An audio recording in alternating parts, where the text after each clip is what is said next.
Une communauté TikTok tente de sauver un condamné à mort pour double féminicide. Bonjour à tous, ici Tazio pour l'émission Culture Internet. Aujourd'hui, je reviens sur l'histoire de l'affaire du Deadpool Killer ou comment TikTok essaie apparemment de sauver un criminel parce qu'il est ultra sexy. Et c'est durant la nuit du 7 octobre 2019 que le dénommé Wade Wilson commet deux actes écœurants. Il rencontre sa première victime, Christine Melton, dans un bar en début de soirée qu'il finira par étrangler de ses propres mains après l'avoir suivie jusqu'à chez elle.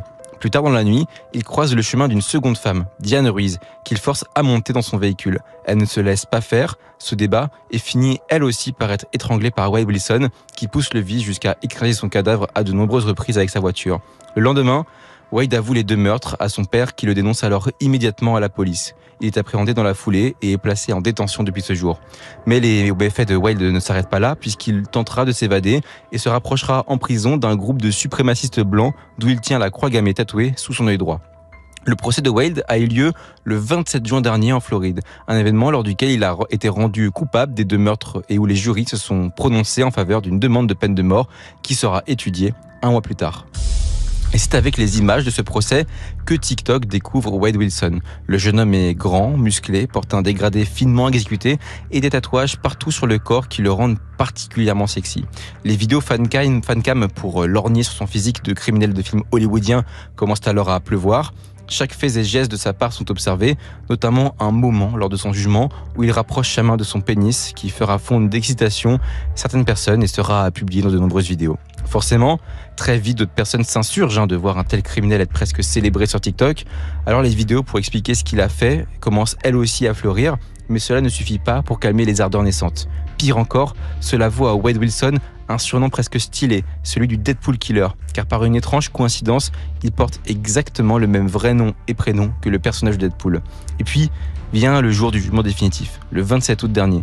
Wade Wilson est alors condamné à mort et les réactions se font nombreuses. Car une vraie communauté s'est formée en parallèle des vidéos célébrant le physique avantageux de Wade. Une communauté qui réclame une chose, qu'il ne soit pas exécuté. Un subreddit a même été lancé sur laquelle la communauté partage certes des vidéos de lui, mais tente aussi de s'organiser pour faire pression sur la justice floridienne. Il comptabilise aujourd'hui près de 1700 membres et on peut y trouver une pétition intitulée « Empêcher la peine de mort de Wade Wilson » qui a été signée par plus de 24 000 personnes à l'heure actuelle. Un poème très gênant a d'ailleurs été écrit dans la description officielle de cette pétition. En voici quelques vers. Tu portes un masque de tatouage comme déguisement, mais je vois la douleur et la tristesse dans tes yeux. Il est clair que par ta beauté, Dieu voulait que tu aies une belle vie, remplie de joie et de l'amour d'une épouse dévouée. Mais après une vie d'abus, reste un chagrin, un garçon blessé, un garçon enchaîné par la vie, le chagrin et les chaînes. Et attention, parce que tant qu'à faire, ne nous arrêtons pas à la simple pétition. Une collecte de fonds a également été lancée pour aider Wade Wilson à se payer une équipe d'avocats réputés afin de faire appel de la décision du juge. Elle a atteint la somme de 78 000 $ et certains dons sont tout bonnement immenses, comme une certaine Janet qui aurait donné 24 000 $ à elle seule. Bref, vous l'aurez compris, par son seul physique relayé en masse sur TikTok, Wade a réussi à se créer, sans rien faire, une petite communauté prête à se battre corps et âme pour le faire libérer. Et selon moi, cette affaire pose deux grosses questions. La première étant pourquoi les tueurs en série comme Wade Wilson sont-ils à ce point romantisés ? Ce n'est pas la première fois qu'on voit un monstre pareil réunir un tel fan club et il est de notoriété publique que les autres tueurs en série reçoivent de nombreuses lettres d'amour en prison. J'ai fait quelques recherches et il faut savoir que ce phénomène psychologique porte un nom, l'hybristophilie, et qu'il a été étudié à de nombreuses reprises. Plusieurs mécanismes seraient à l'œuvre séparément ou non, comme la mystification des criminels à laquelle participent les médias et productions comme les séries Netflix, mais aussi un désir de rédemption en aidant un monstre à changer, une attraction pour le danger ou un besoin de puissance, voire même une forme d'identification à un récit de vie difficile partagé avec le criminel. Le physique avantageux de Wade n'est donc pas le facteur principal de cet attachement, même s'il en a été l'un des accélérateurs évidents. Mais du coup, voici la seconde question qui me vient à l'esprit.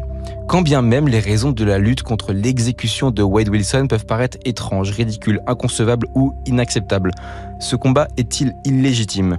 En tant que citoyen d'un pays qui a aboli la peine de mort et qui voit que de 2022 à 2024, le nombre de personnes favorables à la peine de mort en France a augmenté de 11%, eh bien je me demande sincèrement si l'aversion que m'a provoqué de prime abord cette pétition ne serait pas contraire à mes valeurs personnelles dans le fond. On pourrait aussi se dire que tout ceci décrédibilise en fait énormément la cause de la justice réhabilitative, ce que j'entends également. En tout cas, le débat est à présent ouvert.